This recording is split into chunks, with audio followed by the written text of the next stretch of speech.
Alright, we're a bit late this morning. Let's see, I still got some more to do. We're not even going yet. Unfortunately, we still do not have the chats. Hopefully by next time we stream. I know I said that yesterday.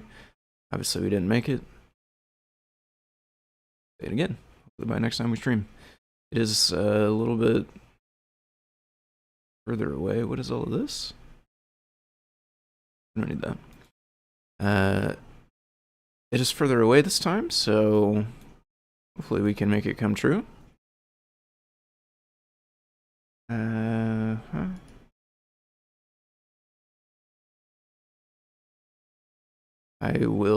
I'll try to keep the YouTube chat on again. We'll see how it goes. I did that last week. It went okay, so I'll keep leaving the YouTube chat enabled as long as we keep not getting weird, obvious spam stuff in there.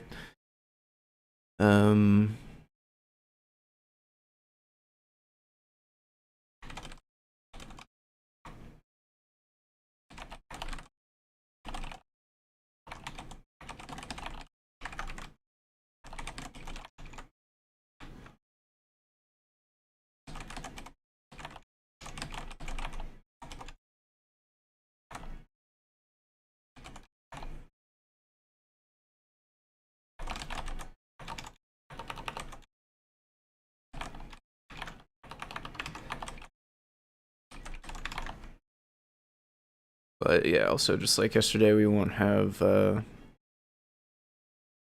not have the chat on the screen.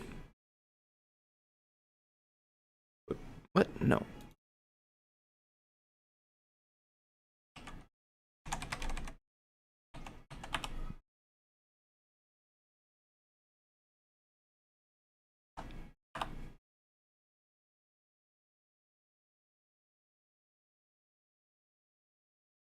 Okay, posted the note there. I need to still put this back, do this one.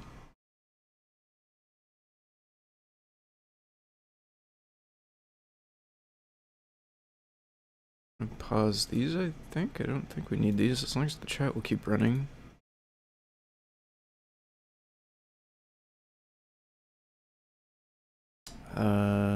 I guess I don't need that one since we're not showing it.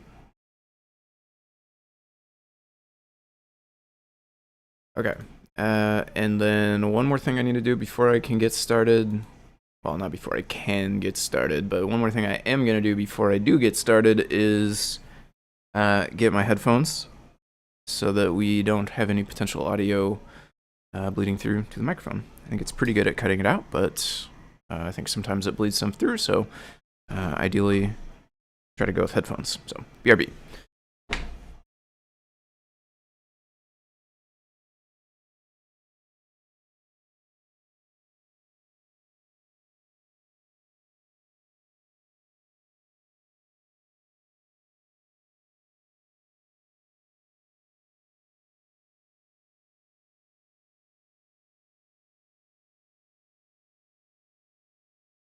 Okay.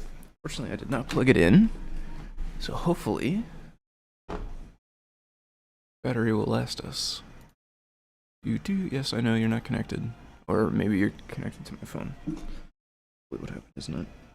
No, I don't think so. Alright, bear with me for another minute or two here. We'll actually be ready. Sorry, I'm a bit, let's say underprepared this morning. Change to that, but we need to, whoops, change it back again because it doesn't ever work the first time. Back, there we go, turn it down some. Okay, I'm looking pretty good.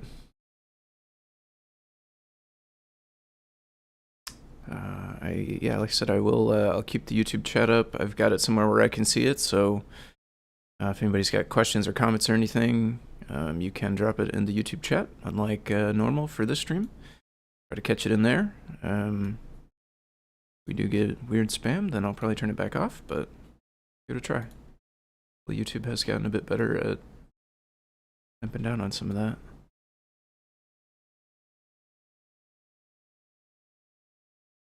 Yes is here.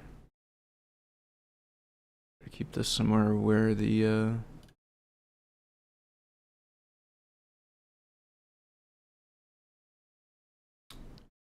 see the streaming bit rate, so I'll know if it cuts out or anything, hopefully. Let's see. All right, I think we're actually ready. Okay, so I know we've been here for a minute already. For anybody who's watching who doesn't know who I am or what this is, my name is Tim. I go by Foamy Guy on GitHub and Discord. We're working on CircuitPython stuff. In particular today, I am diving back into trying to figure out why multi-displays, why devices with 2 displays are having some additional issues after the Display.io API changes in the core, I think is when this started. So we're looking into that. If you're like brand new and you don't have even more like any idea of what I'm talking about, right? Like I don't necessarily suspect there are lots of folks who don't know a bit more, but just in case if you're catching this on a VOD or anything like that in the future, you don't know what I'm talking about. Hopefully we spelled that right. Yeah, CircuitPython.org. This is the main website where you can learn more about the project. Basically, this is a version of Python that runs on tiny computers called microcontrollers.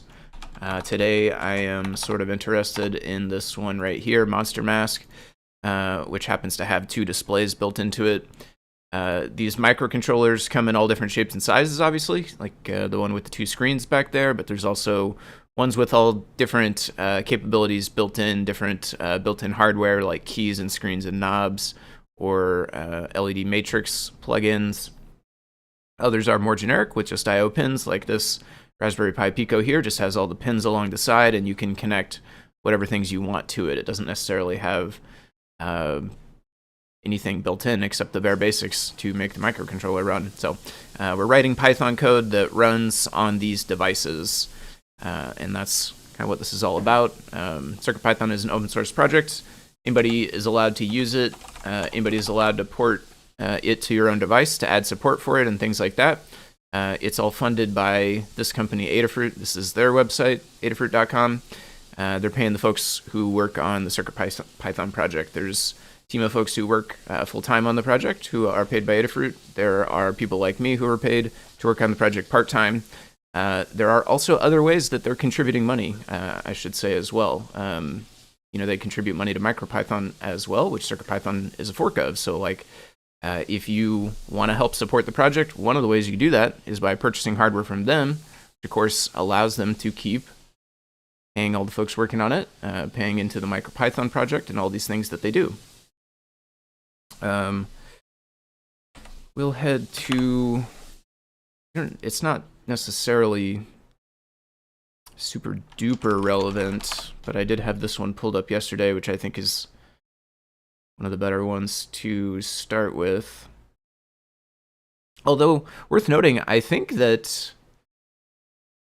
this might be fixed on this device in particular.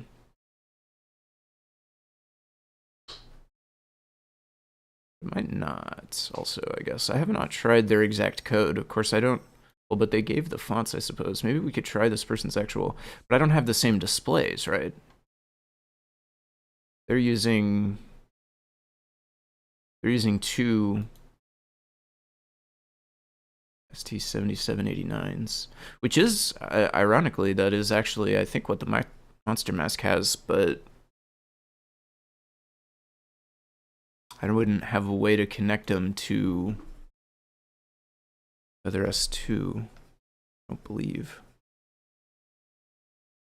It would be kind of interesting in this. There's like a ribbon cable between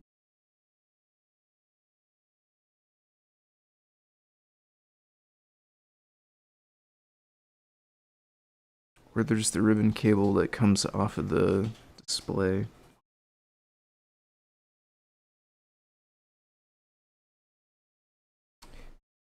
Maybe I could get a second one.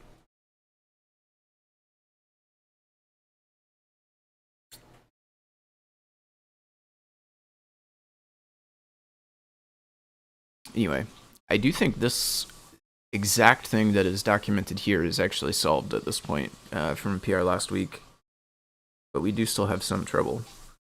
It'd be interesting to know if this person does still have trouble.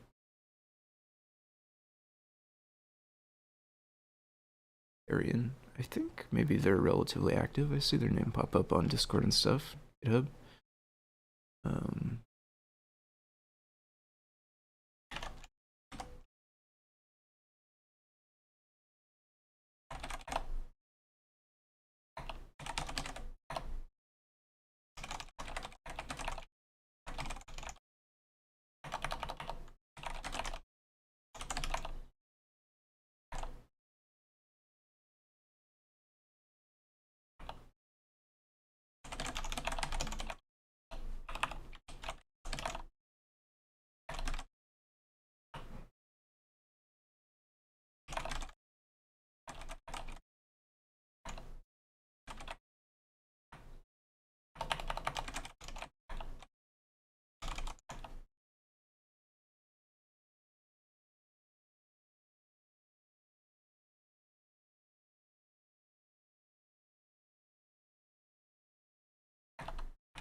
Okay. Yeah, that would be nice as an extra data point, because this person, I can't exactly replicate what they've got set up. And I won't say the closest I can get, but the closest I have gotten so far does not crash the same way the monster mask does. But if we could find a ESP32S2, we could find a situation where it does crash the same way. That would be ideal, because it's much easier to get the traceback this device than the monster mask. So we could go down the road of soldering those two little jumpers. Okay, let's see if did I ping their name? Yeah, okay. We'll see if they say anything back for a little while, a couple days or something. The very, very last thing I did last night was I added release displays to the end of CircuitPy inside of a catch the Control C block.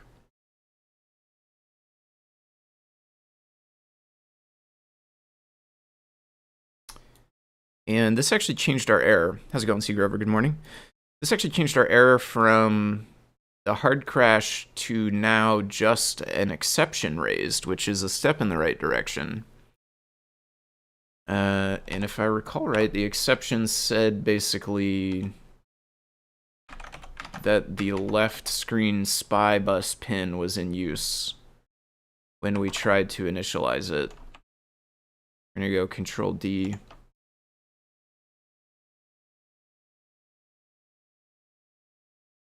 Okay, so it rebooted twice for one thing.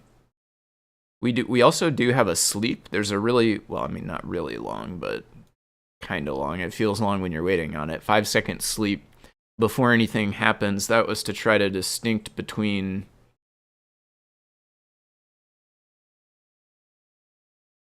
basically whether it crashes right when the board powers up or if it crashes when CircuitPy tries to do all the stuff that CircuitPy tries to do.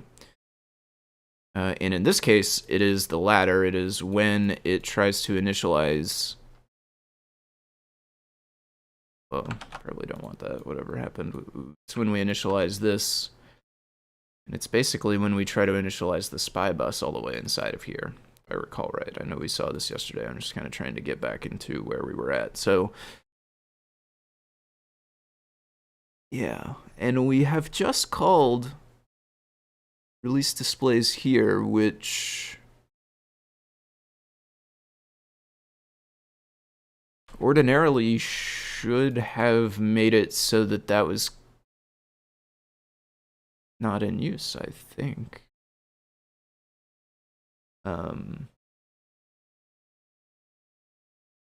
That's left display, which is the built-in one.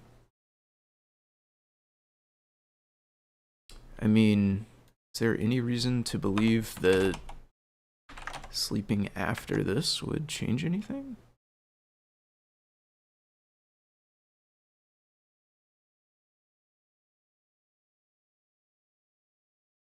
I'll actually give it like a full reset as well. But one thing I noticed too is the left screen never comes on, right? Like I'm never seeing the left screen right now. Which from a full power up we would. I know I didn't have the camera on. I still don't have the camera on yet, truthfully. From a full power up, we would see kind of a split second where the terminal is showing.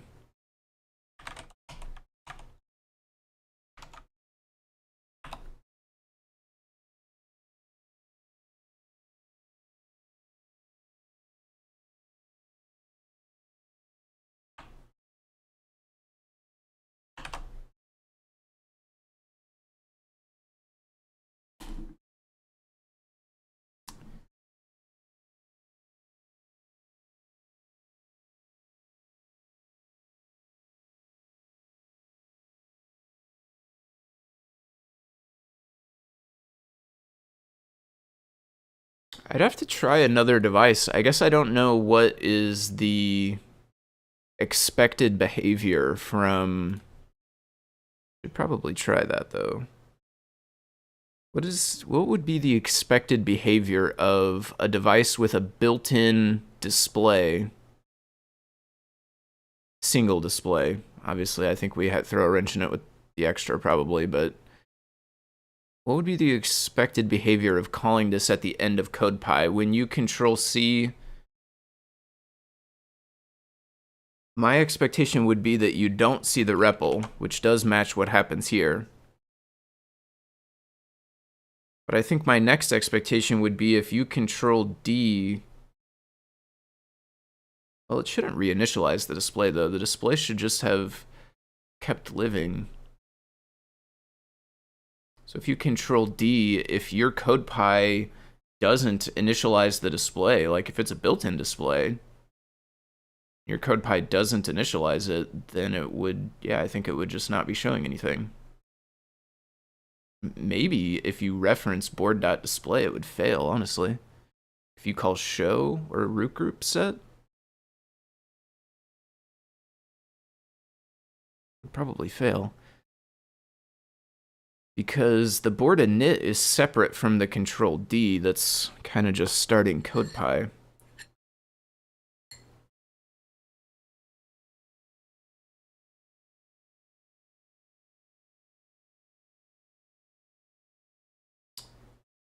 In use. How can we clear that out further? Let's look inside of here. What actually happens? So I did add this. I don't think we need it. I'm going to comment it out for now.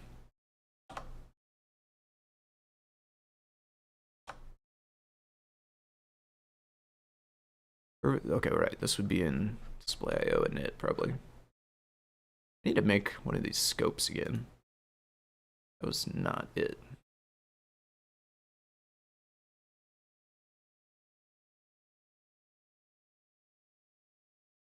Yeah, these are super handy, but without the ability to import export them, it limits how much I will ever use them, I think, probably. I don't want to set it up for every project, which if I could keep working in the same project, I guess it wouldn't be a problem, but I find myself changing projects a lot. Even if I'm working on CircuitPython the whole time, like, my stuff will get messed up and I'll clone again. Oh, that is not at all what I meant to do.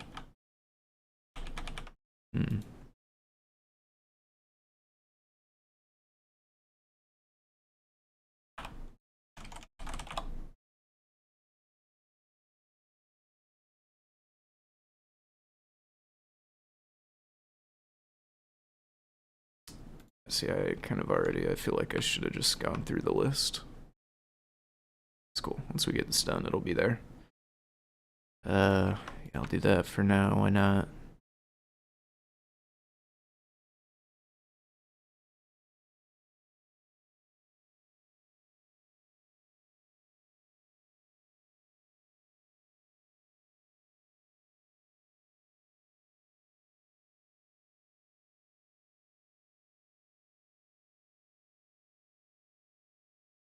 I've done frame buffer, but I didn't on the other one, so I'm going to leave it out.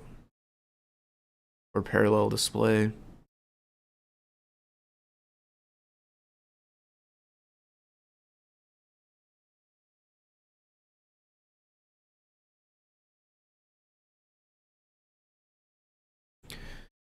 Interesting, the left display backlight is dark. I think it's controlled by a pin on the seesaw. Perhaps it's displaying something we don't know.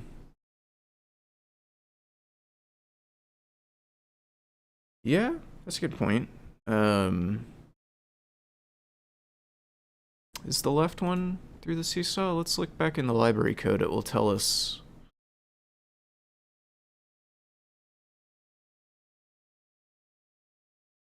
This did not change anything. We'll take that out so we're not just waiting extra long each time. Seesaw, buttons, light sensor.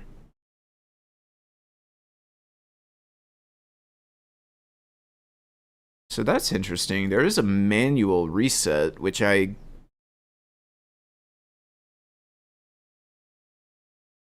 is through the seesaw.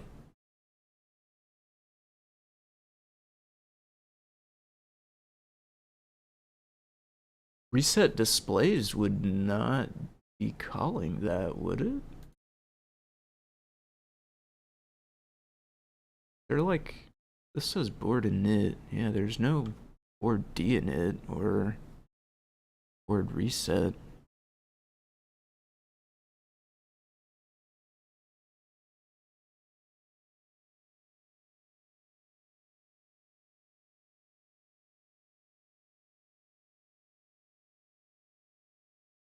Left TFT reset and left TFT light sensor.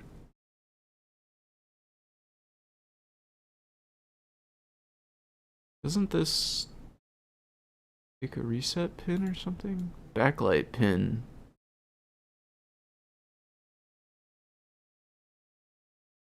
That match yours? No. PA 23.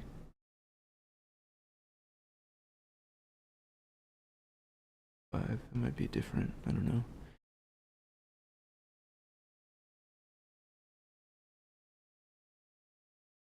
Why is there no reset pin? Is that part of 4-wire?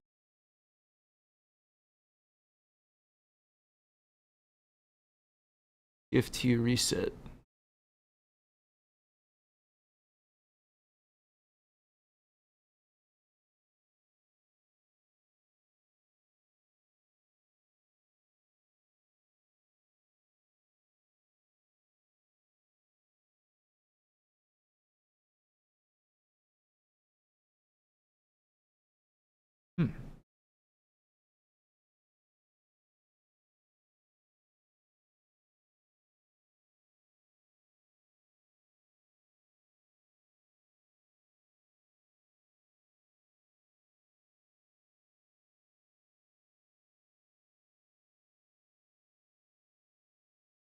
It does. Okay, well, just level set here. It does initialize the left screen, right? Left screen is the one that is board.display. We could verify this by looking at these. So it's connecting to the screen that's on PA12 and PA13.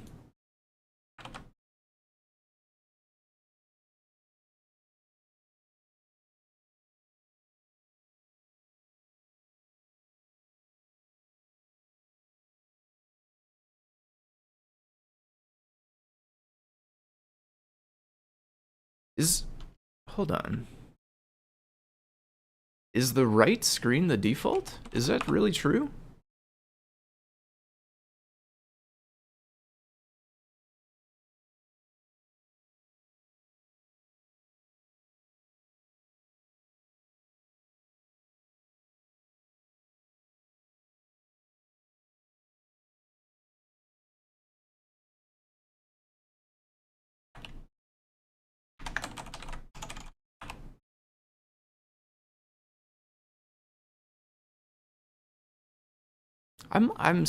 This is so weird. I mean, we're gonna find out together here. I'm like 90+%. I'm really sure that the left screen is the one that it powers up by default. Also, my camera died. Oh. Oh, that's weird. The camera is alive on the phone, but it's not coming through to here.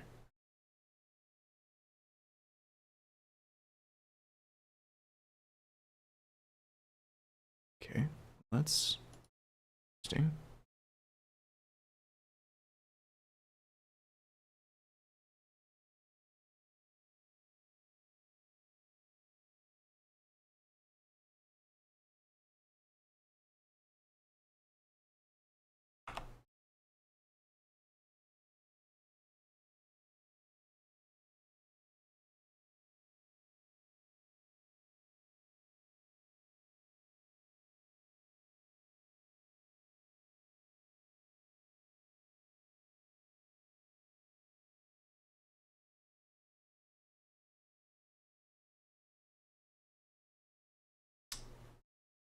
Hmm.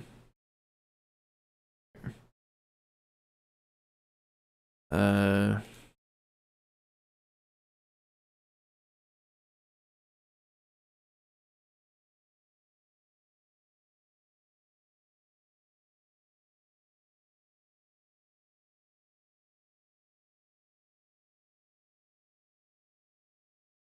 that's kind of annoying. I don't know why the camera's messed up. I don't really want to troubleshoot the camera.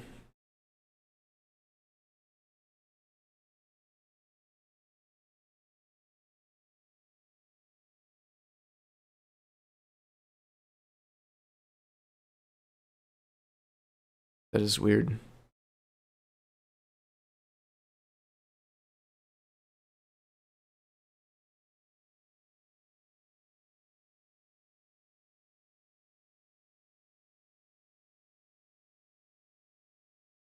It's like, it's running now, but it's like several seconds slow.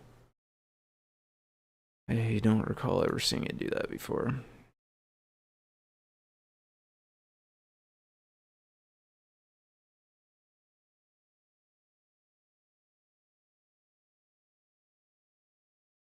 I don't know, whatever. No camera today either, unfortunately. It's not the day for things, I guess.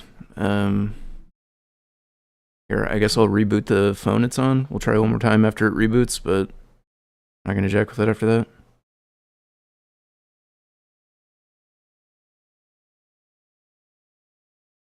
Awesome.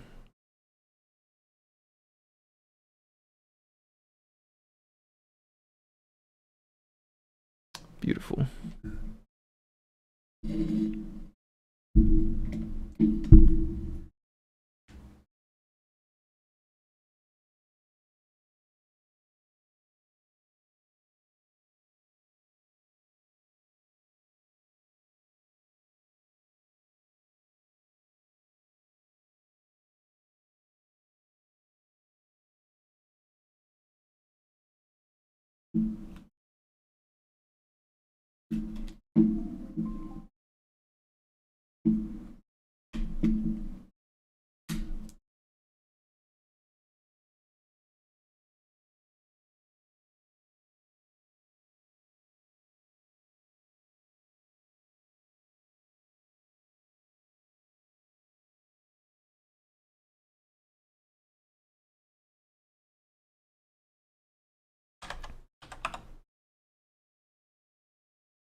Okay. Well, we'll see how long it lasts. Let's make the code something else. This confuses the original question.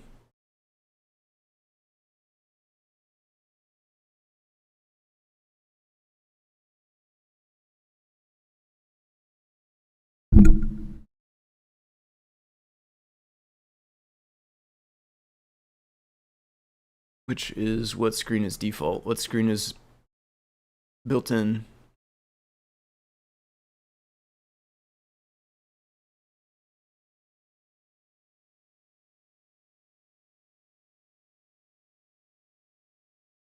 So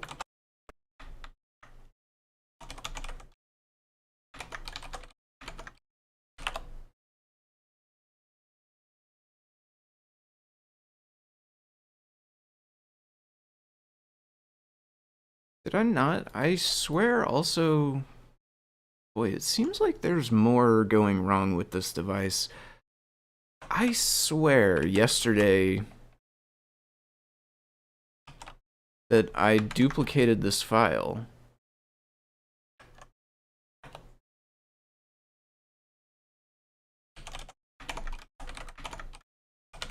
Honestly, I believe I did it twice. And I believe I put Party Parrot in the name of the file both times. There are no files with Party Parrot in the name.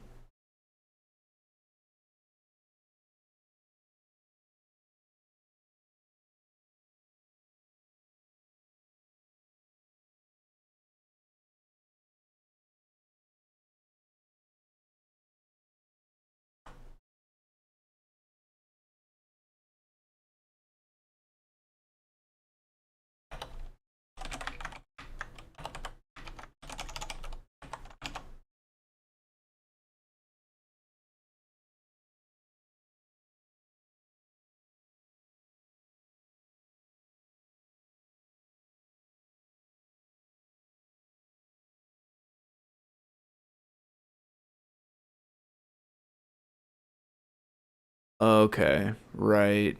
You know what? I kind of remember that now that you mention it. They are as you're looking out of the glasses, not looking at the glasses. I do actually kind of remember that now.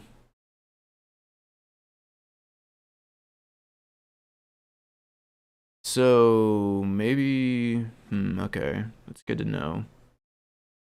Hold on though. So we're gonna do print hello. I want to like restart all the way so that we don't have the other display initialized. Boy, that didn't really do it, did it? Okay, I want to like restart like all the way so that the other display is just never enters the equation. Yeah.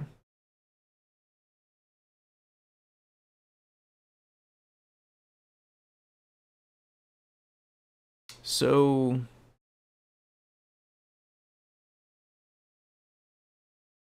I don't know what the root cause would be, but should we be doing the displays in the other order?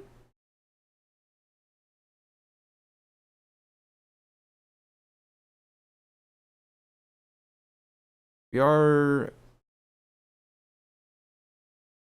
initializing in the library, which the library I'm using, I don't think necessarily that it's problem specific to the library either. I think Nerodoc's code from the other issue didn't use it, but which one did they initialize first?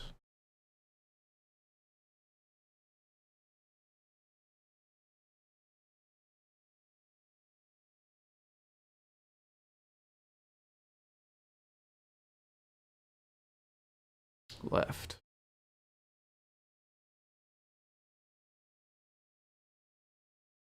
Okay.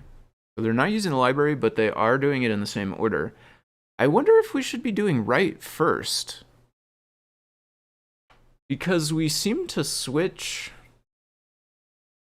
The REPL seems to want to ride on what I'll call the non-dominant screen, the screen that's not the one that's built into board definition, when we are doing everything the way it is today. And I think it would be best if it didn't. I think it would be best if the one that is in the board definition was the one that the REPL stayed on. And maybe if we swap these, that'll happen. And then maybe if we're extra lucky, that will actually just solve the hard crash. Because maybe the hard crash is related to it trying to be using the other screen.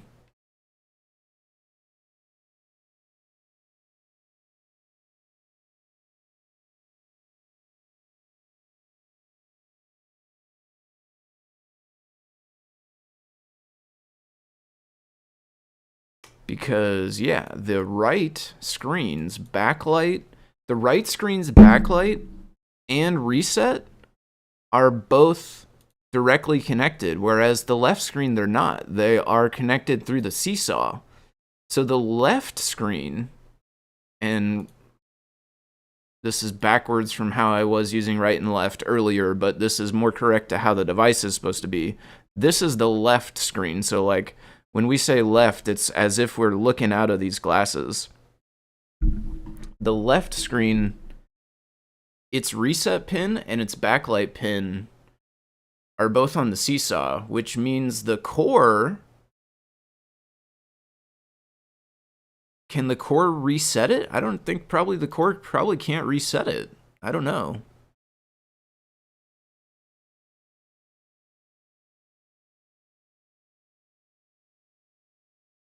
I mean, probably it's not necessarily probably right to say the core can't reset it, but the core probably doesn't have the code inside of it to reset it because it would need to be using that seesaw.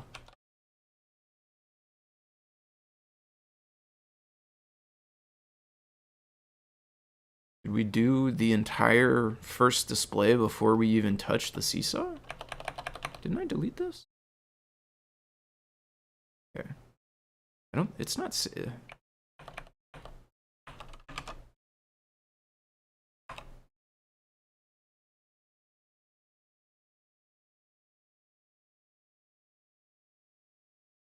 I feel like maybe we're having some saving, lack of saving happening.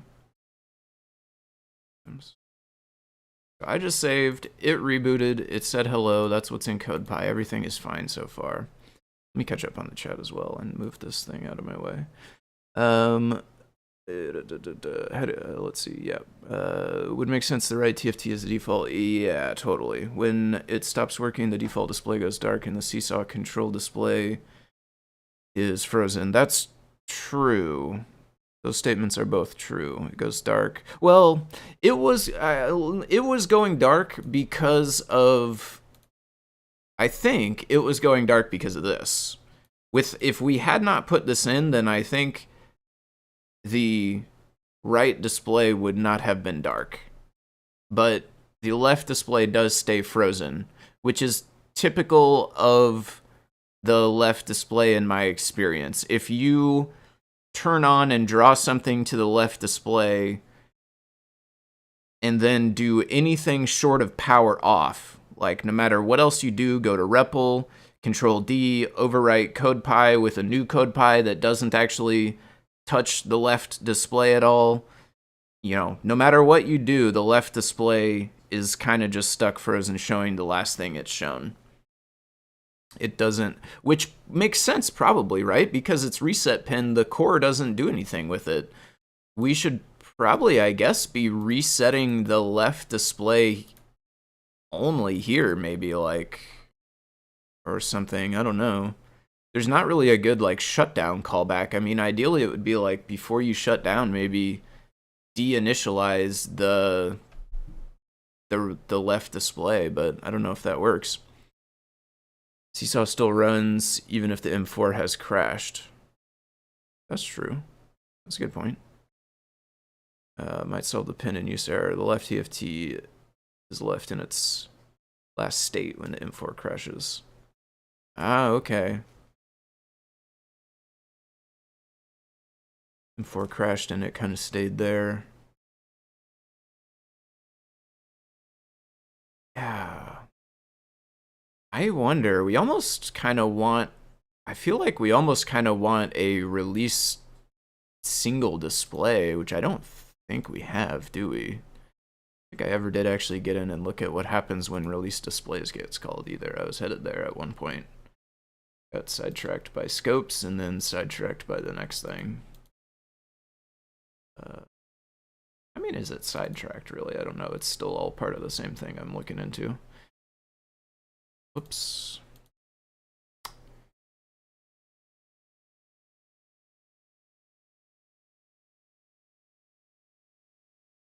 So inside of here, we are looping from 0 to display limit. Important to note, we're looping from 0 to display limit. No matter how many displays are initialized, we are looping 2 times in our case, which is one thing to keep in mind. Display type equals displays I base type. If display type is null or none, then just continue. So I guess that's what happens when... That's probably what happens when you just never initialize the second display. Like, the state we're in right now, the board definition initialized the main display, and right now nothing has initialized the second display.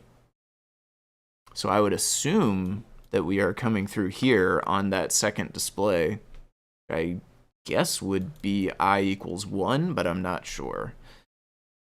If it is a display type, then call release on it. If it is an ePaper type, then call release on it. We have frame buffer IO, and it's a frame buffer type, then call release on it. And then set the base type to none type, which is one of the things this checks.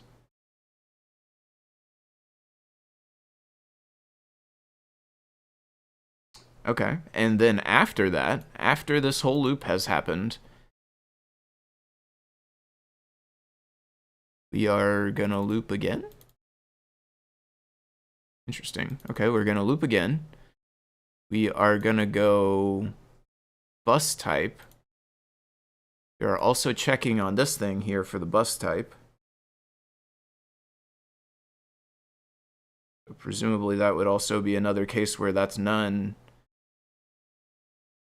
when we haven't initialized the second display yet. If it's 4-wire, then we are d'init on the 4-wire. If it's I2C, then we are d'init on the I2C. If it's parallel, probably it's not going to be any surprises in here, I'm guessing, right? Just all of these are different kinds of release the bus. D'init the bus. Set this back to none. Oh, interesting. Okay, and it does call stop terminal here as well.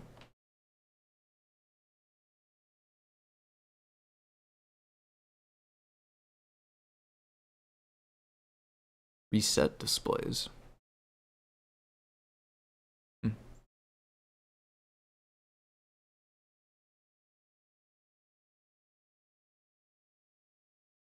I don't know if or when this ever gets used.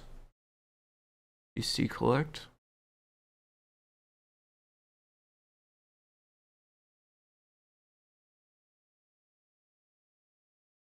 Okay, display arrays. So, yeah. We can only release them both. I kind of wonder, though, if we could release the second one, would that get rid of our problems? And if so, if that is the case, is it worth adding display.io release display singular that accepts an int that is either 0 or 1, or somewhere between 0 and this? The 2 is the only other number I know of that works. I don't necessarily think 3 works, but I never tried. Interesting. Okay, let's see what state we're in back here, because right now our CodePy doesn't initialize the second display. We did swap around inside the library to do the right display first. I think makes more sense, probably. Let's see if we still have the problem or not. And then we can look into releasing the second display in a little bit.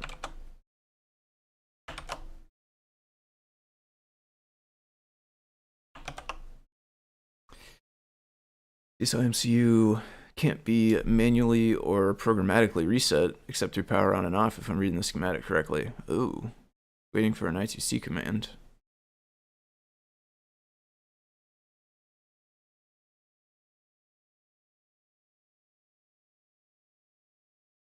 That makes it tricky, I guess. Yeah, you'd have to reset the full thing, but then you can't do that without the power, it sounds like.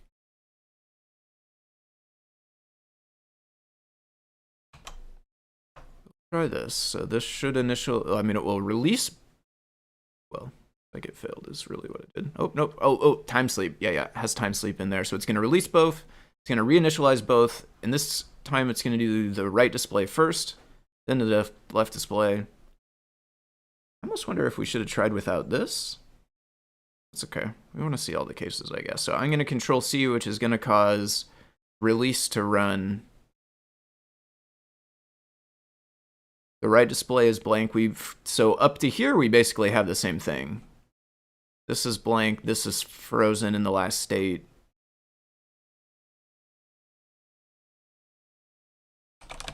These don't go anywhere. Control D. Time sleep.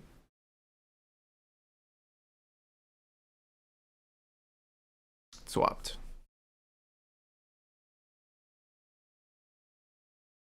Interesting. Does totally make sense, but also is still pretty interesting because this time around it is on the right display. Last time you could say maybe this one makes sense, it's still in use, it's still showing something, although I think it's probably just stuck showing whatever it was on. But this one's definitely not in use. It's definitely not showing anything. Definitely got released.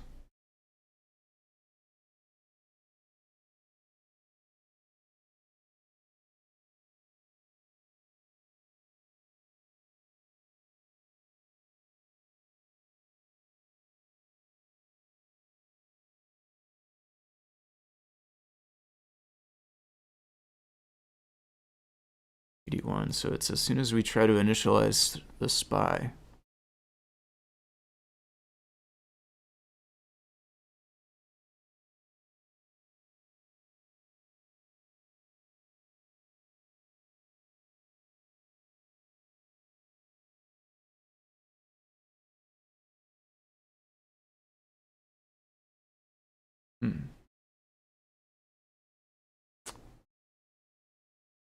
Does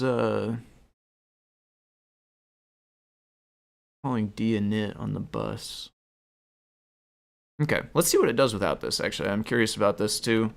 Let's take this out. Let's take this out. This is mad.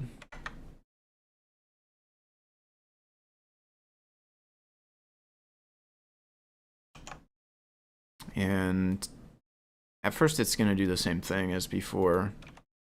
I can probably go without this for now. And the reset button doesn't directly reset the seesaw. Red display flashed something briefly. Interesting. Did not notice it. That button doesn't reset the seesaw.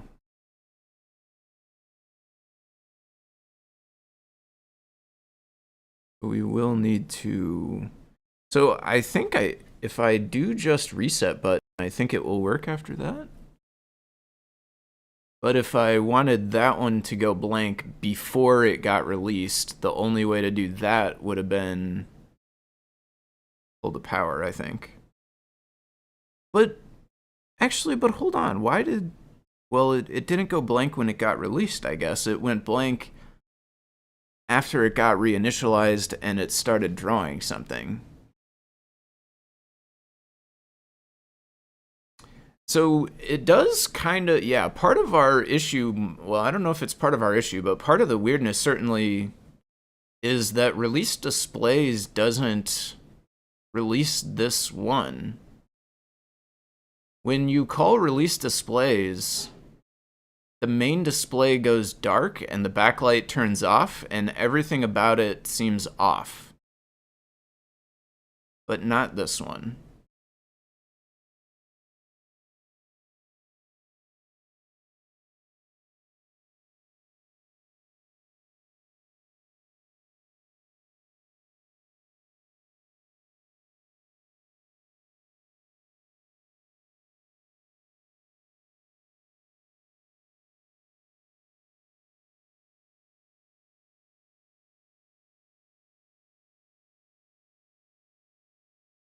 which does kind of make sense.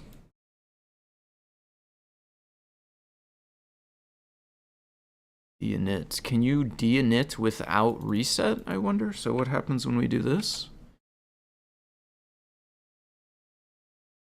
Oh. Got back to the hard crash. Guess makes sense, right? That's what we had before.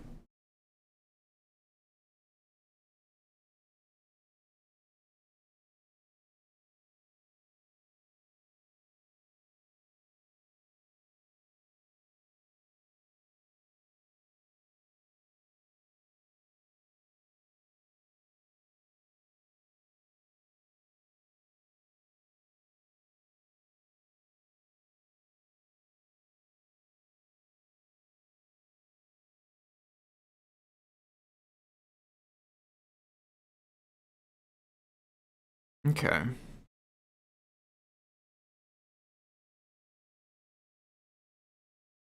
gonna try something different in CircuitPy.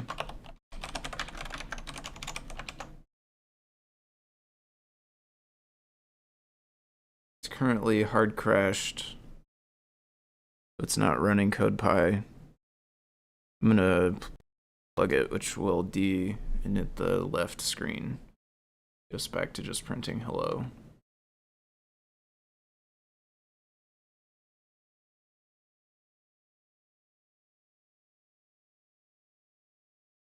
See, so it keeps it alive.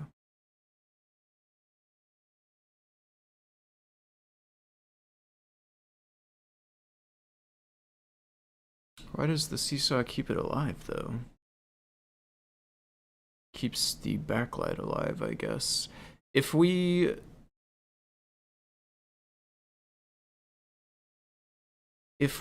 called release displays and the main display went dark, but then we reinitialized the backlight pin and turned it on, would we see the last thing the display was showing? And if so, then I guess it kind of makes sense what the left display is doing.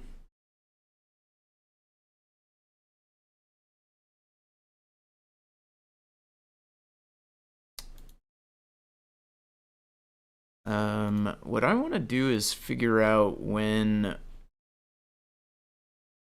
the pin becomes like extra occupied or whatever, basically. So we should not be able to succeed this command right inside of here.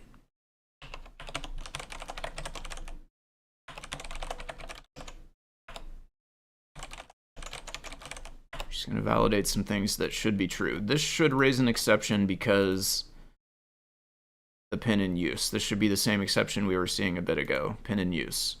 Because the pin is in use by the display that was initialized in the board definition. Perfect. Makes total sense. If we put this, then it should succeed. Because it shouldn't be in use any longer.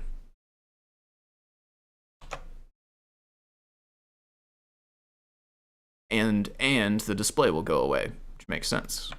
We can no longer see this.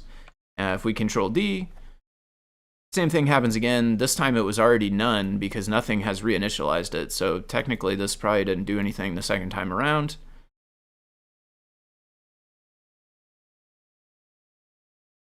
Well, I mean, I guess it deinitialized the bus, I suppose. In this case, it didn't do nothing. It didn't do anything on the display side, but it did presumably deinitialize the bus again. Which is why we can just keep control C'ing.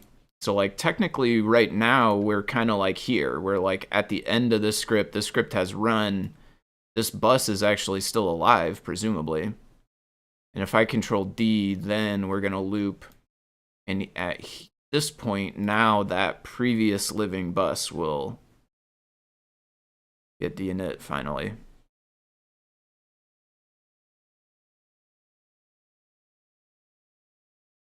Okay. So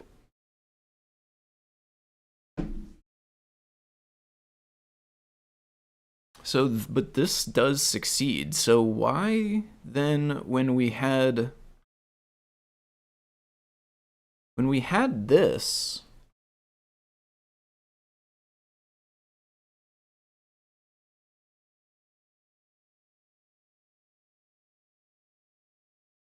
why would we have failed inside there? When it was set up like this, we were failing with write, TFT, SDK in use, which was basically the same thing we fail with if we don't do this.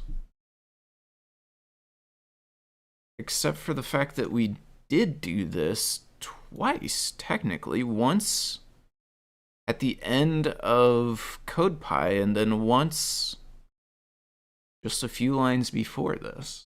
You call this twice? Does it break it? No?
This will show green on the main display.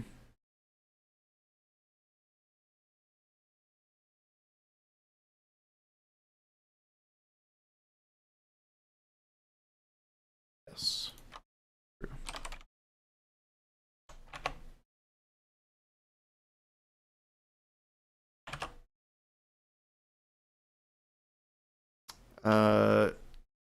Yeah, the backlight's not on. We can't see it?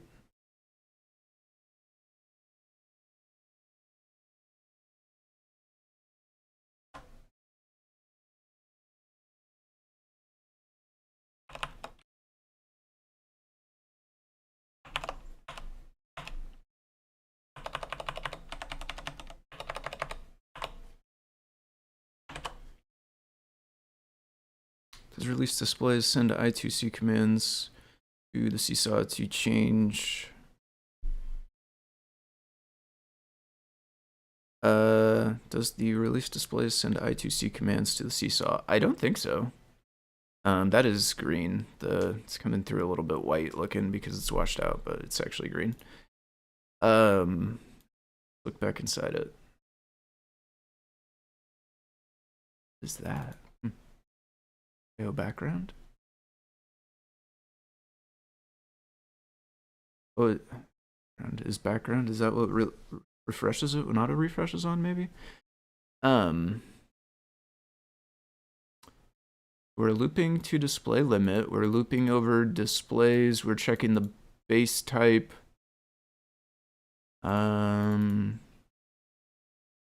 Pretty sure this would be the base type. So that's calling release display. Actually, where does that come from?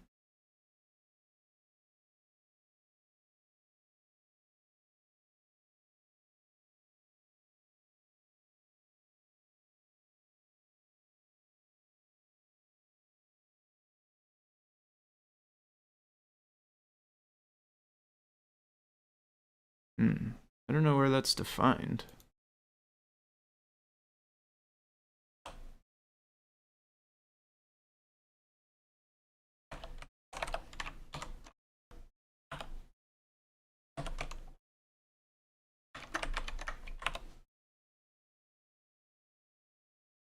Place C shared module.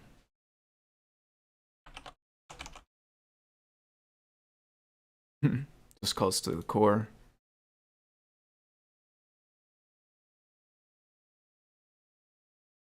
And if PWMIO is on, it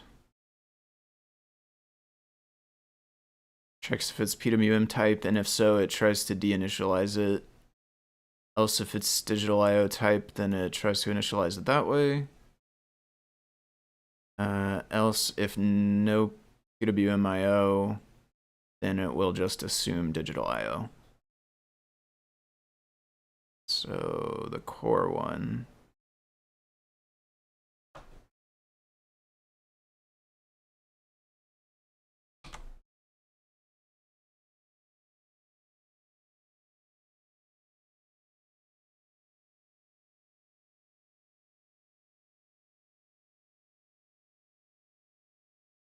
Boy, that does not seem like it does hardly anything. Release display core, which is what gets called by release display, which is what gets called by display.io dot release displays. Actually, this is good to know that there is one of these. Maybe we can do the second one more easily this way. But when it gets into here, all it says is if current group is not null, then set current group to false. So at the very end of this whole chain inside display core, the only thing it actually does is basically make it so the group is not in use anymore. I mean, it's done a lot more, I suppose. It's done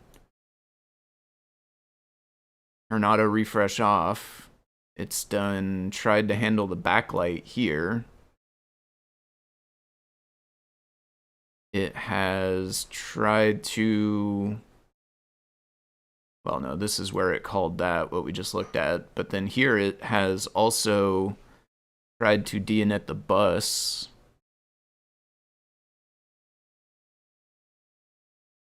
And it has stopped the terminal.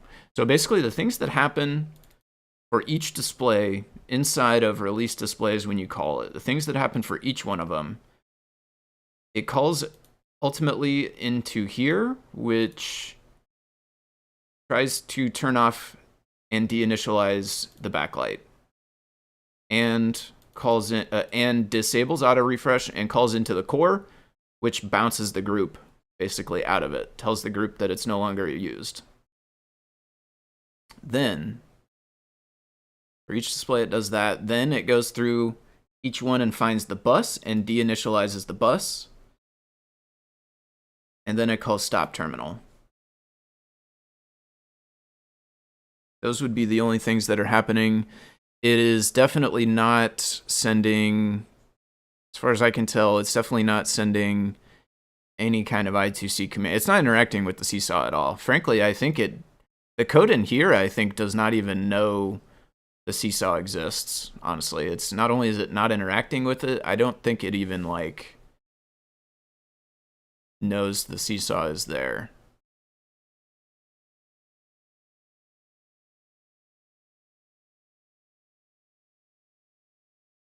Um,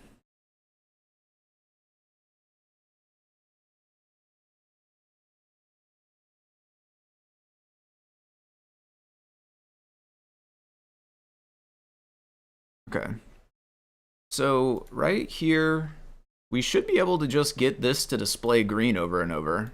If I break out,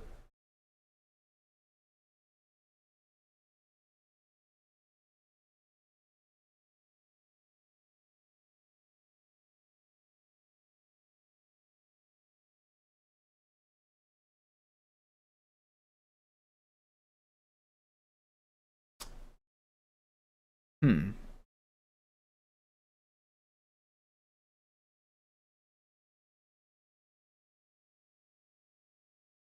why?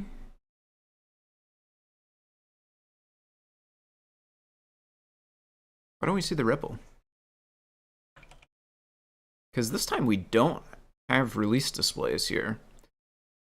My best guess is that the ripple is there and we can't see it because the backlight is off.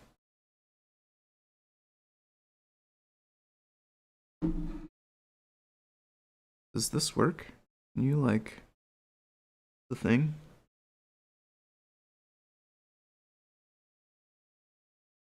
Not really.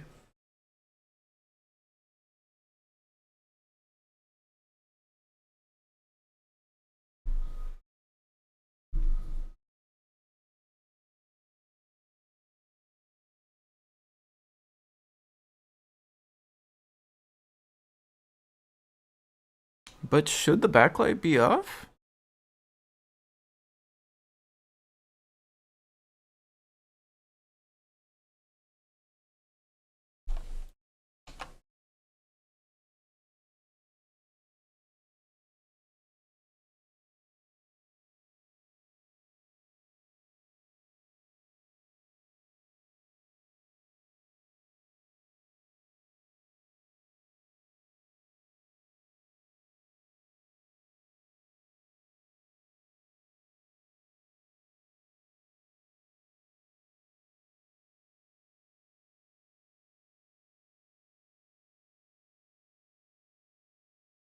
Because I kind of thought part of the whole deal was that the display stays alive after the VM, which then allows you to see the REPL on it.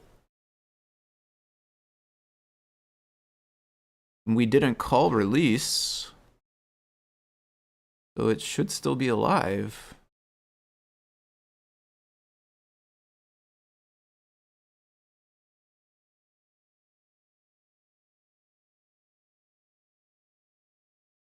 For instance,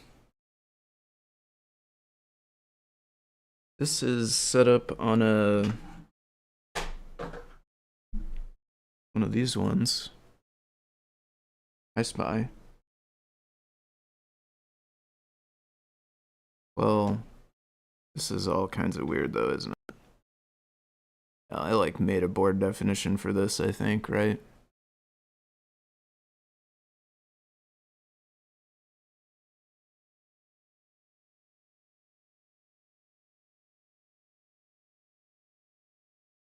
Um,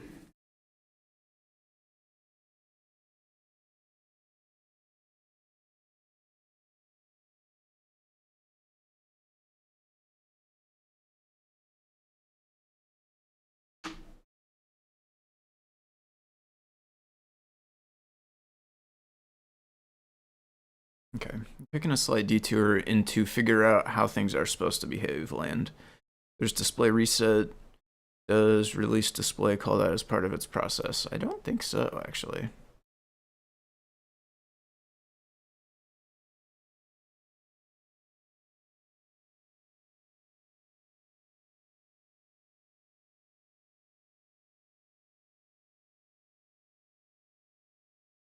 Not sure what this one's doing, really. Original spy?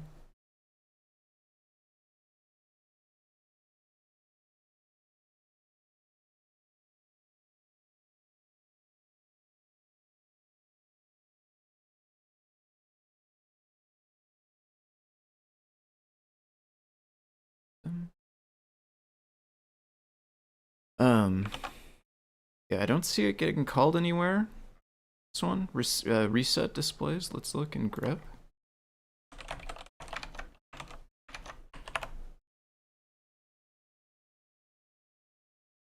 It's called in main.c. And it's called in...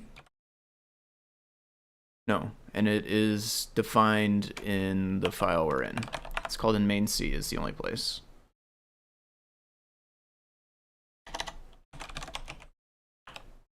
It's not a thing I interact with too much.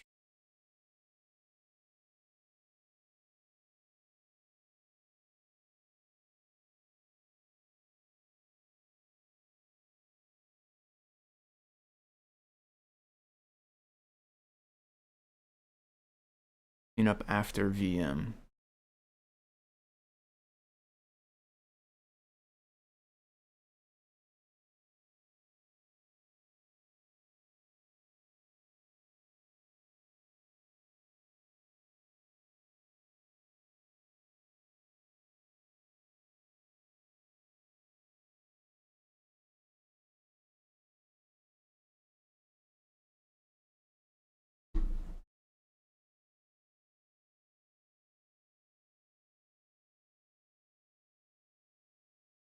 Okay. I'm gonna go stock.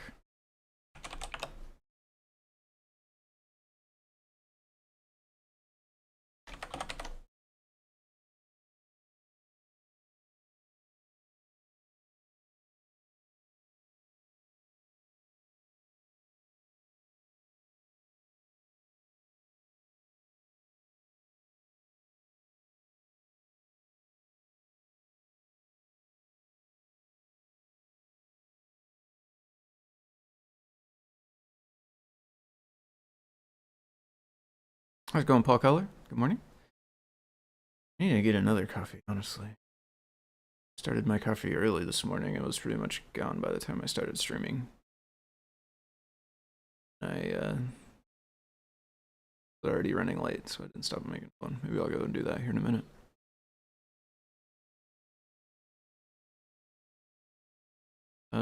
This thing reset but didn't reconnect as CircuitPy.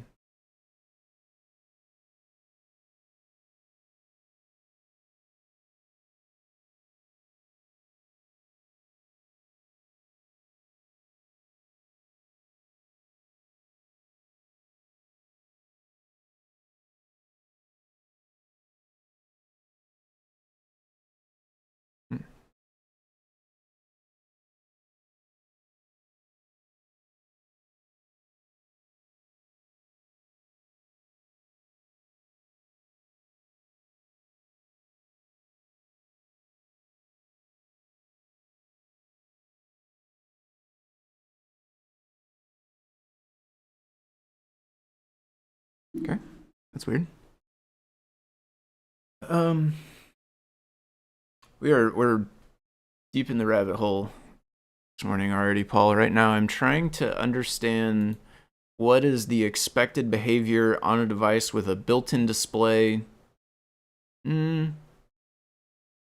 I'd say that's still true. Although I guess I'm curious about on a device without the built-in display as well. If that's different, then maybe we're interested in that as well. But trying to find out on a device with a built-in display, if you release that display and then reinitialize it inside your CodePy, obviously that would be weird, but if we pretend like that's what we're doing for now, after your CodePy finishes with Control-C and you go to the REPL, do you get to keep seeing, do you get to see the REPL on the display or not?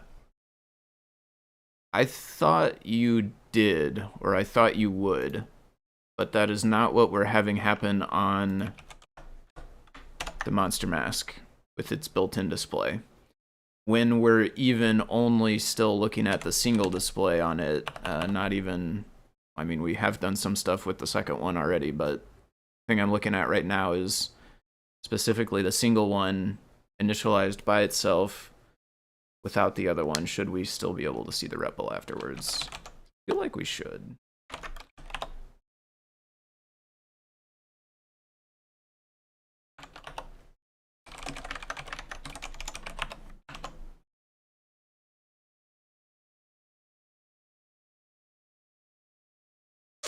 Nice.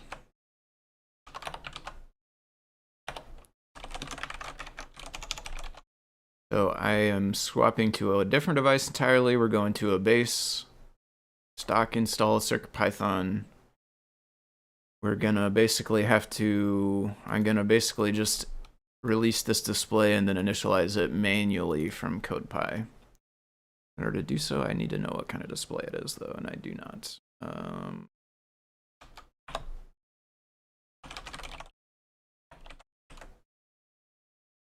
I don't have one of the reverse ones yet.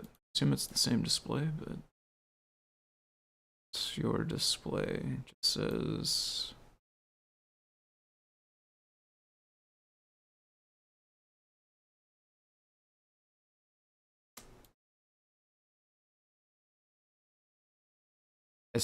ST7789. Interesting. Okay, maybe I could get two ST7789s then. I didn't realize that was the built-in one. I mean, mine would be two different sizes, but I could potentially do the built-in one plus an iSpy connected one. Mine would be on the same bus, probably. Okay. So we want the display IO CircuitPython GitHub.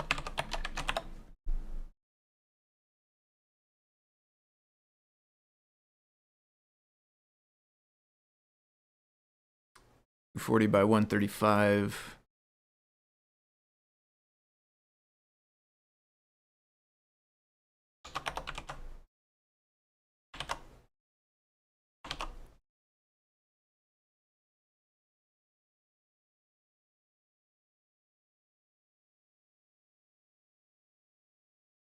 Makes sense.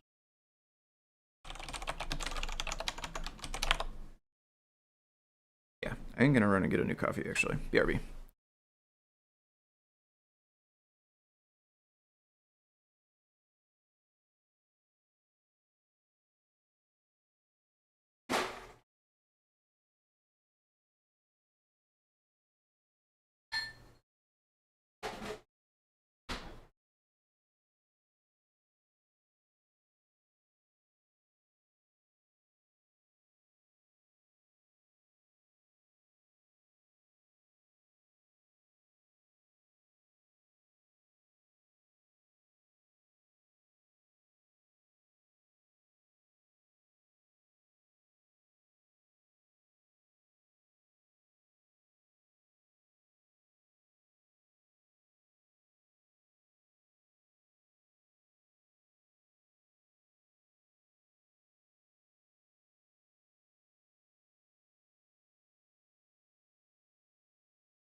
Okay. What do we get this time? Just nothing.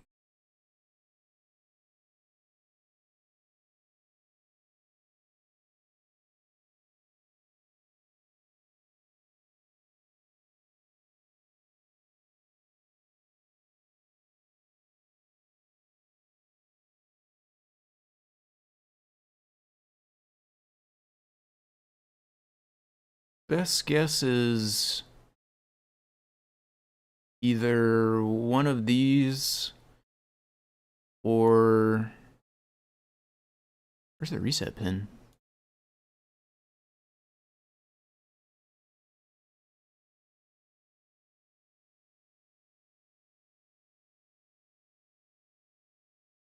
Huh. Why doesn't it connect the reset pin? Reset?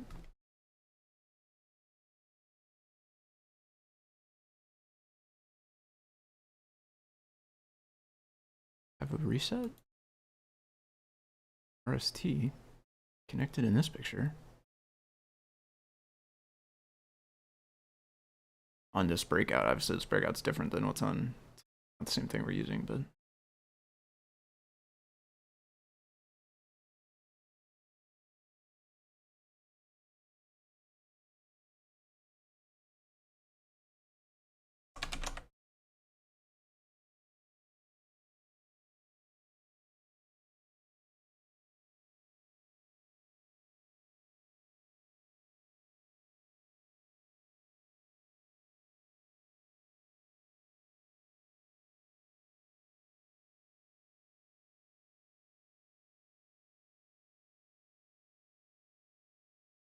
Hmm.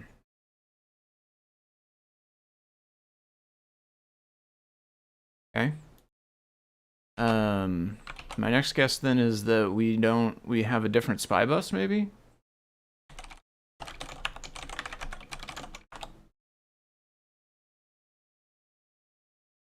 Yeah. Well, maybe not, but we definitely have different this pin and this pin, so those are for sure probably important.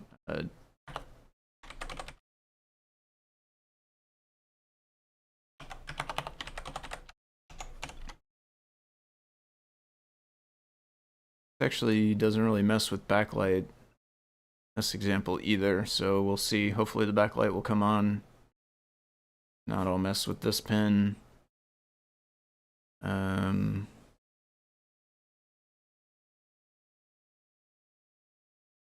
Hopefully it's actually connected to spy, I guess. I don't know.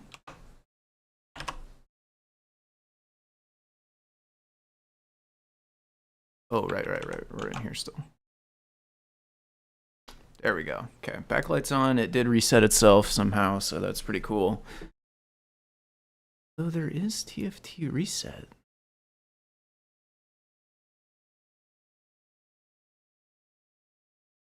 Okay.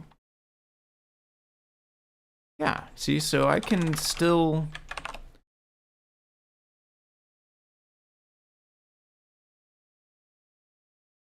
we get to see the REPL.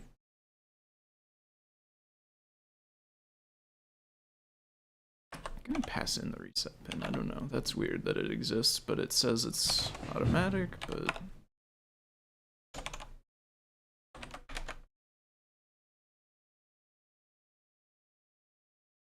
would be I2C power? I feel like I looked into that the other day and I don't remember what it was, but...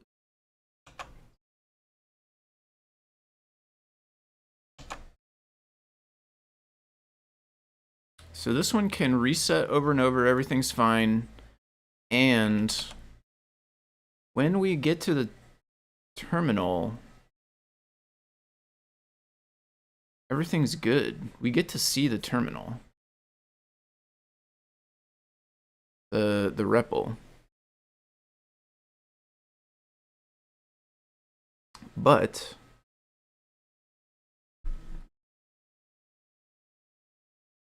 basically same code on this. Oh man.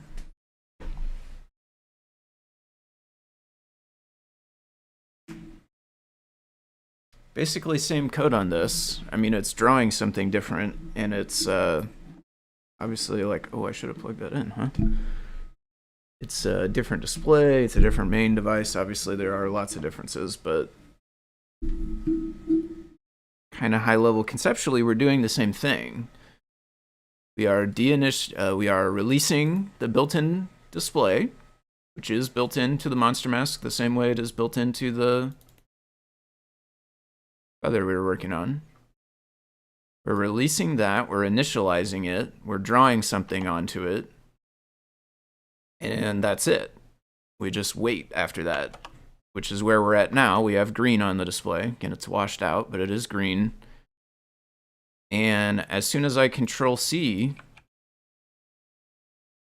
can't see anything anymore.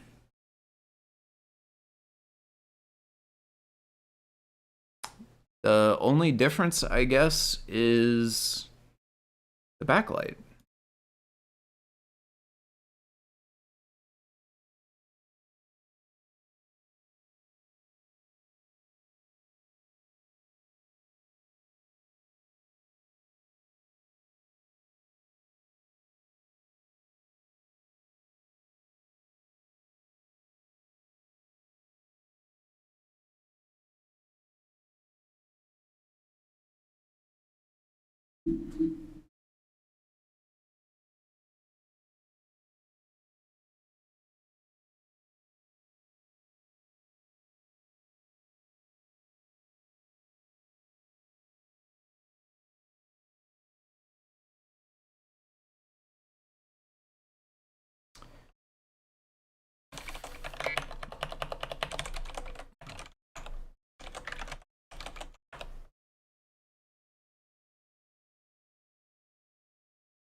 There is a pin for backlight,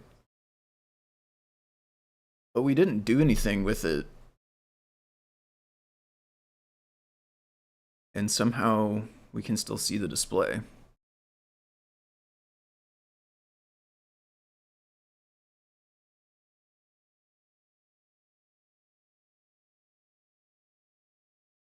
Which was actually untrue on the monster mask, so there is definitely a difference. If we simply let's commit this stuff.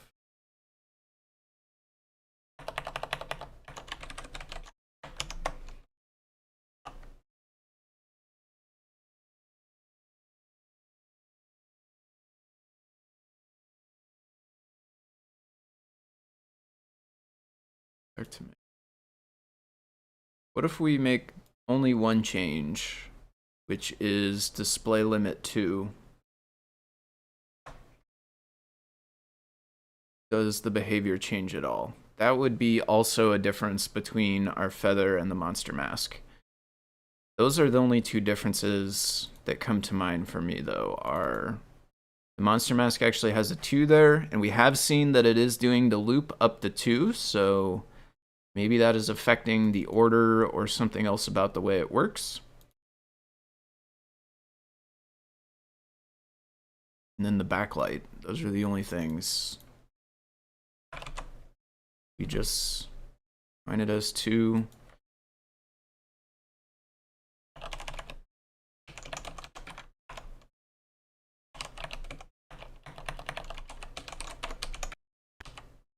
Export this.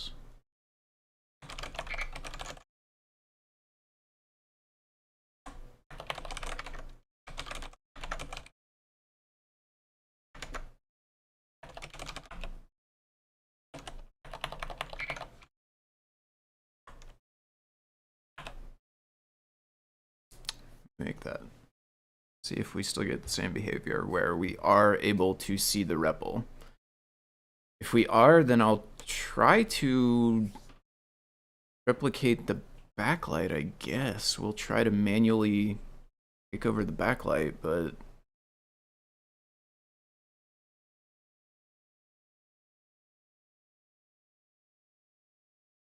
I don't know how, I don't know if we can or how we're going to do that.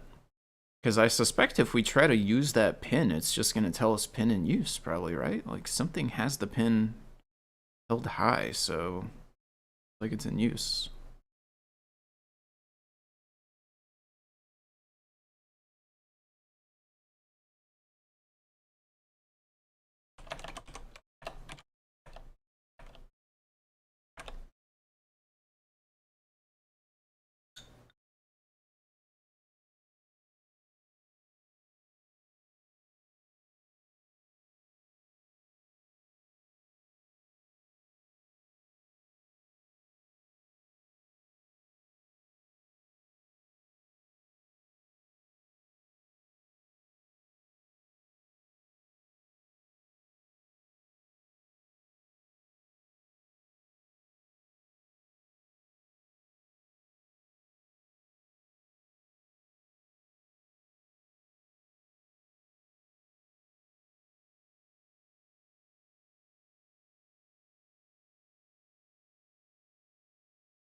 So the only remaining difference is the backlight.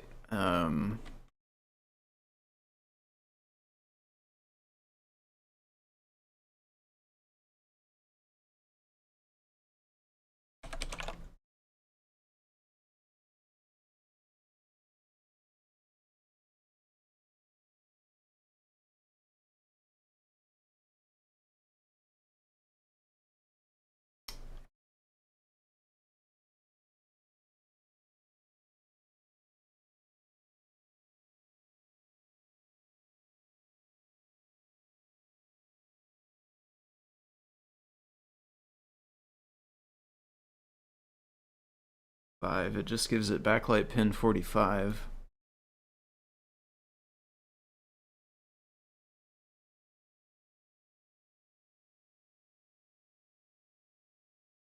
No brightness command.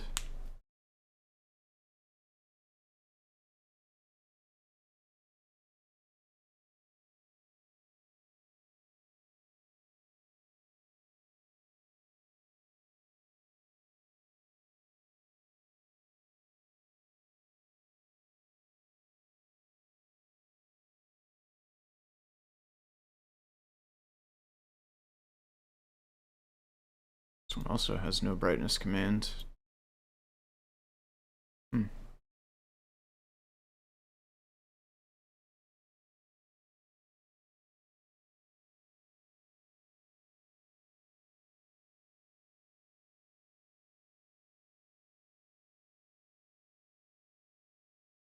Hmm.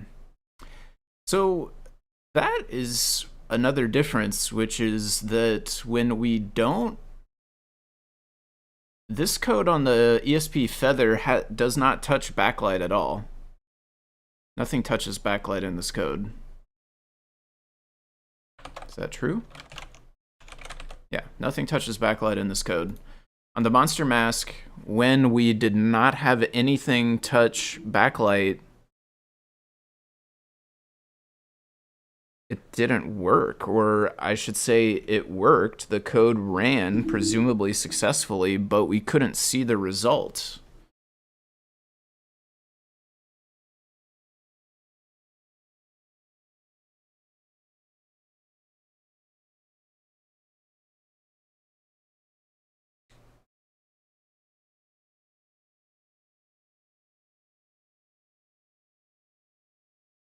Without this code, we don't see anything, which is different.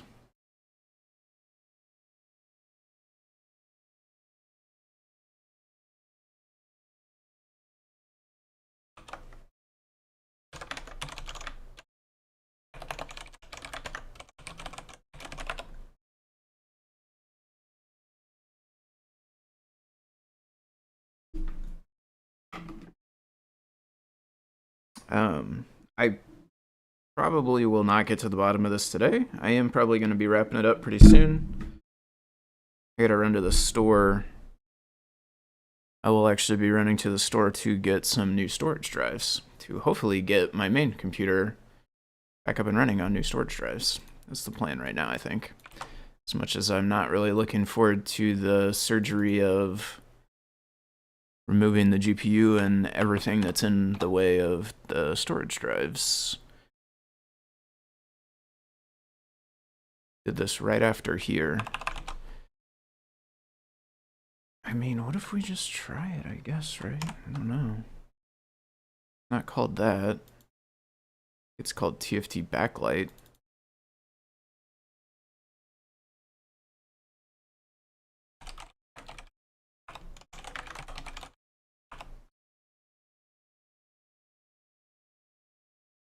I didn't copy the whole thing, I don't think.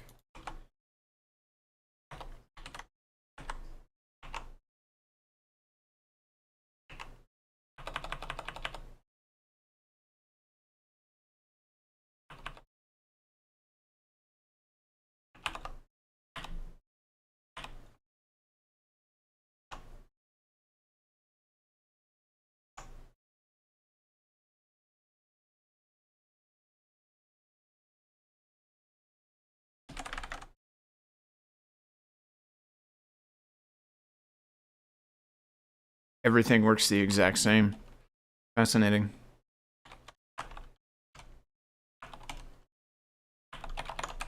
Can we turn it off? Sure.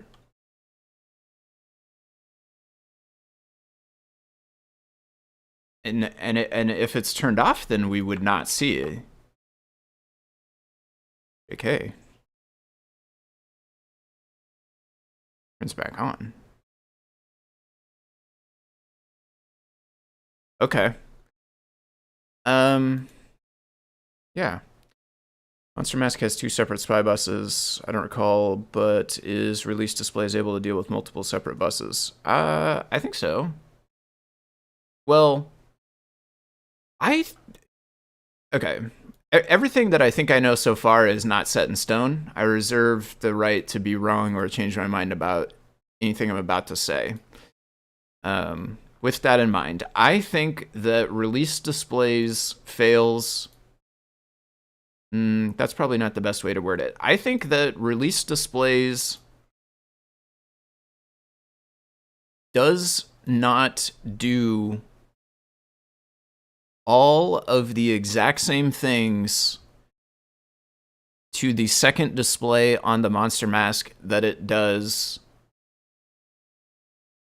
for instance, to the first display on the monster mask, or for instance, to other displays connected in other contexts, like the 2 displays that I'm using on my other Feather TFT over there. I think that release displays inside of here has no knowledge of the seesaw, which means it has no knowledge of the reset pin for the left display, the extra display, and it has no knowledge of the backlight pin for the extra display. And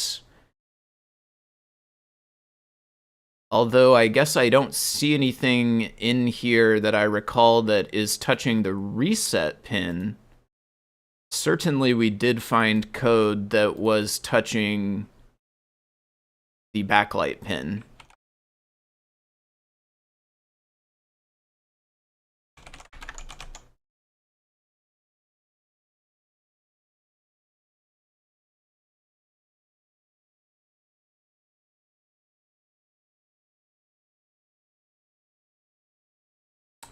Right, this was actually not wanted this release display. I was like,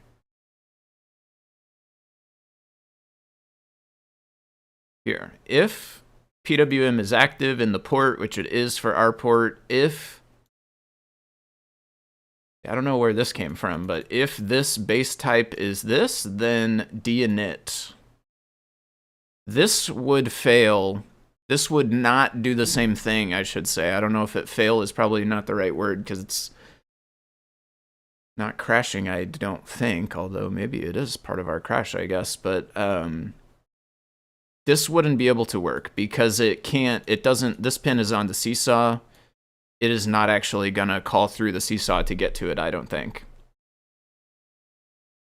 So that extra display right away does not get treated the same as normal displays when this gets called. That part I think is true. What ramifications that has, I don't know. I don't really think it should have the ramifications that we are seeing in many of the different scenarios that I've tested. So some of those are still quite perplexing. Especially, I don't get why when we run this version of the party parrot code, which had release at the end, when it came back up and it started again, the spy bus was in use and it would not let us initialize it. I still don't understand why that would be the case, because it definitely, I mean, ironically, we added an extra release display, so we were releasing once. Presumably that was working. Now we're releasing twice to be extra released, but somehow it's still in use when we get inside of here. That's a mystery.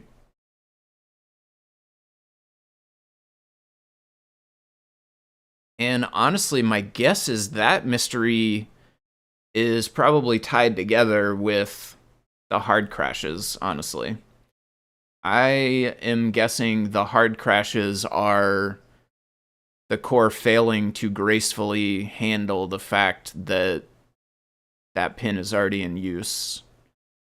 And the root cause is basically like, why is that pin in use? If we can figure that out and make it not, then my hypothesis is the hard crash goes away.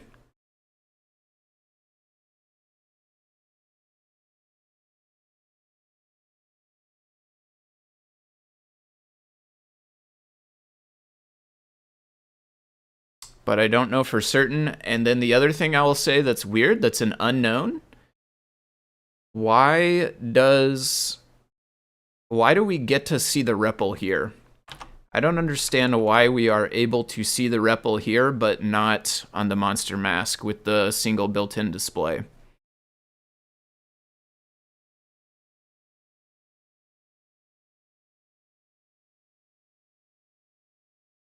Did I... yeah, no, I don't know. Yeah, that's an unknown. I don't know. That's weird.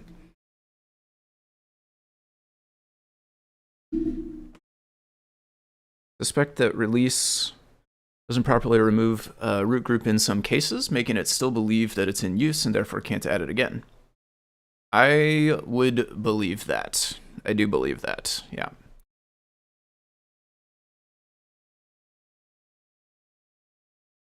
My guess is those cases are related to it being on the left screen, because that is one of the things that we do notice is like when we are actually able to see the REPL on here, it shows up on this screen, which I don't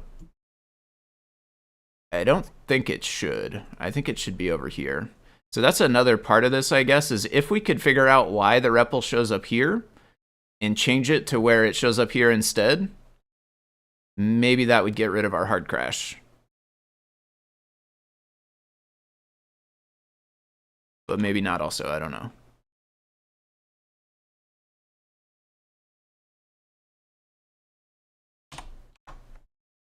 But like in this scenario here, we release the built-in display, we initialize it again, we draw something on it, we wait, we Control C, we cannot see the REPL, which is different from this device. This device didn't do that.